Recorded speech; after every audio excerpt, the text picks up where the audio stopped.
Psalm 145, which what we'll look at here, we have it in for those who are watching on a screen, what we have on the left-hand side is the Hebrew, and on the right-hand side is the King James.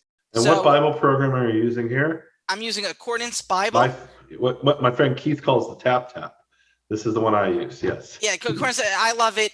If you come to our institute, we have our own special discount with Accordance for anything you buy. Yeah. So okay. we're like Accordance people, but a lot of people do Logos and what was it? Bible Works of Lava Shalom, as they say. Bible Works, may rest. Bible Works of may it rest in peace. Bless right, memory. right. So what we have here, it starts with Tehillah David, a song of praise of David, and then what we have is just the entire psalm, and we could read through the whole thing. And when you read through the English, you kind of, I'm not going to read it for you, but it's basically a lot of praise for God, but there's no real order to it. And what Super Broiler pointed out is that in Tanakh, at least between 10 and 20 times, we have these passages that are all ordered according to the alphabet. And for example, let me look here. What we have here is...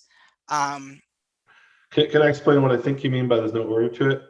What I think you want to say is you have these individual verses, each of which is unconnected to the next verse, right? They're individual. They're standalone sentences, which is unusual.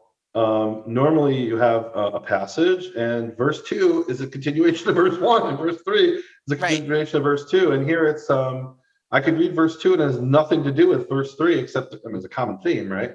Every day will I bless thee, and I will praise thy name forever and ever. Verse 3: Great is the Lord, and great to be praised, and his greatness is unsearchable. Right. Well, verse 3 doesn't follow from verse 2.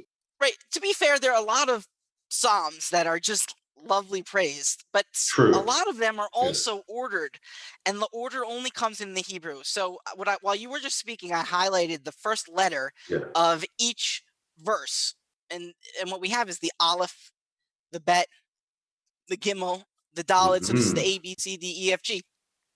And so what basically in the Tanakh, it often presents itself as having this kind of literary characteristic. And a lot of times you could say, oh, it's okay, it's in the English that we forgot about it. So who cares? Why do I need to know that this is the ABCs? A lot of times these are pretty mind-blowing. For example, most of us consider Psalm 9 and 10. We consider it to be two Psalms, right? But when you look at the acrostic, it actually goes from 9 through 10. Wait, so tell people what an acrostic is. An acrostic is this idea of having a text ordered according to the alphabet. So, if you give me 1 second. I would even define it a little bit differently. I would say that there is I'm going to use a fancy word. There's a meta text here.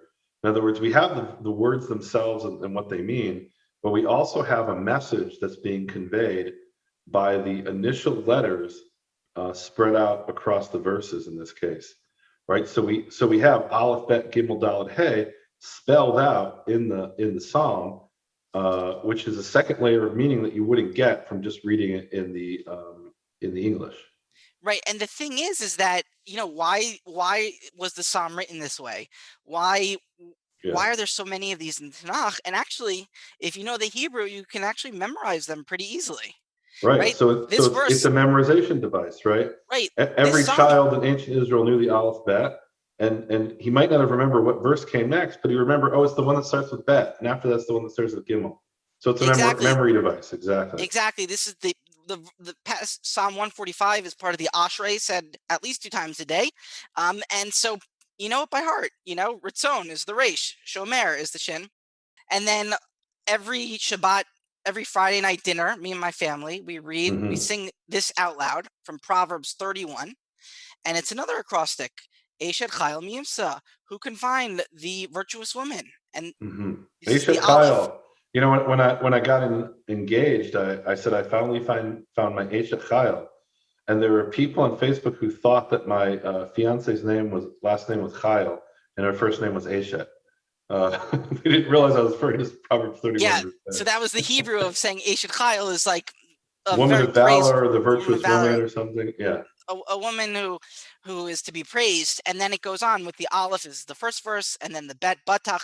So if I ever get lost, I'm singing. We have wine in my Mhm. hand. It's Uh-huh. like if you ever get like a little lost, you're like, oh, Dalit, Darshat Semer Fishtim. Yeah. And I think it's important to remember that in ancient times, not everybody had books. And so Right, maybe you would remember it. Yeah, so it's very important for them to remember things by heart.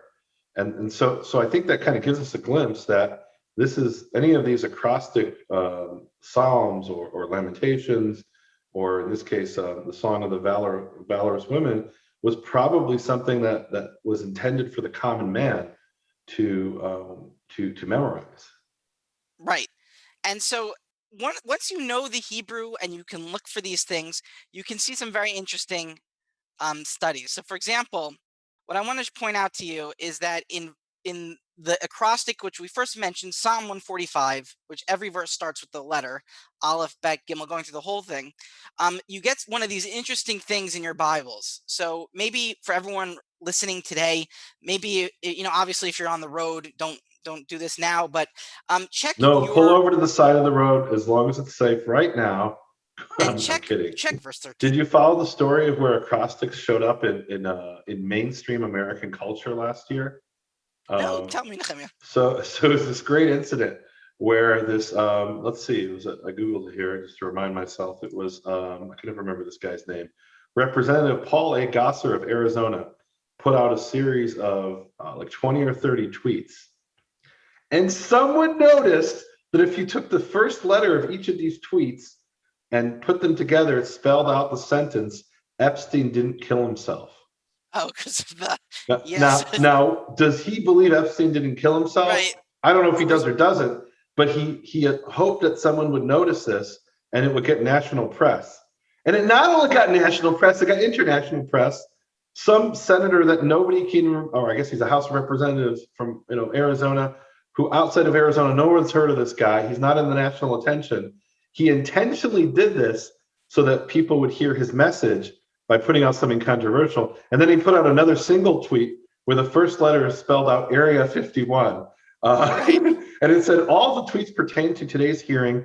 Rest assured they are substantive. Every one of them, all of them, 5 were brilliant, 1 was okay. And he put it out where it spelled out Area 51. 51. And why did he do that? Because he wanted people to pay attention to his tweets.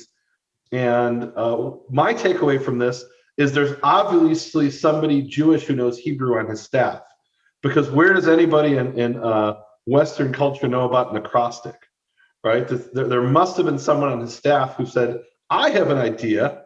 And I'm sure he said, what you want to put in my tweets? Well, But it worked. It got him international yeah, and attention like for his I message. don't know I don't know the history of English acrostics, but the idea is that person you're gonna pay more attention, right? No, it's a distinctively, now it may exist in other cultures and languages, but it actually, as far as I know, Hebrew invented this idea of acrostics. And look at the Tanakh, we have very basic acrostics where it's Aleph, Bet, Gimel, Dalet, Hey. As you well know, in the Middle Ages, we have acrostics where somebody wrote a whole poem that spelled out their name. Or Right, another thing they did is in some manuscripts that have nothing to do with the Tanakh or anything. It'll be a manuscript of a commentary of the Talmud or something, and then they would put like a little symbol. It wasn't necessarily the first letter of each sentence, but they put a little symbol and another symbol, another symbol until it spelled out the name of the scribe. And they do that right. like on a single page where you'd find it, right? They wanted people to find it. And these are very helpful for Yeah, memorization. They're yeah, very helpful. So yes, this is something that in the Hebrew, or if you're careful on the internet with tweets, you can find also. But the idea is that this is something that is completely lost in the translation. Um, right. there's no even if the translator says, "Oh, by the way, this is an acrostic," it doesn't And really yeah, mean anything. and they do that. For example, in a lot of the translations of Psalm 119, where you have the entire alphabet spelled out, Eight entire times. alphabet 8 times, 8 alephs, 8 bets, 8 gimels, and you ask yourself, The longest chapter in the what, Tanakh. why does verse 3? What does verse 3 have to do with verse 4? Nothing, except they both start with aleph, Right. right? So that's actually important to know. It gives you some insight into what you're reading. So you have that, but also so it was for memorization for sure, and so the many translations have that. It'll say aleph, And then in verse 9, it'll say bet. And in verse, whatever the next one, it'll say gimel. And some people, they wouldn't even know what that is. Or if you explain it to them, okay, but it doesn't help them memorize it, which is what the purpose was in ancient Israel. What's beautiful to me is it gives us an idea of not just what the text means, but in some respect how it was consumed, which we don't Right, always know. Like it right. gives The us people. Yep. the Sitzumleben, what they call the Yeah. context in which this text was used. Right. I love that. None of the Israelites had a Bible in their house. This was Yes. they heard it and they needed to walk with it and keep it. And so an Yes. acrostic is a good way to do that. Right. It's so rare a Bible in ancient Israel, or the Torah even, let's say, that it's a commandment for the king to write for himself a copy, otherwise he won't have one.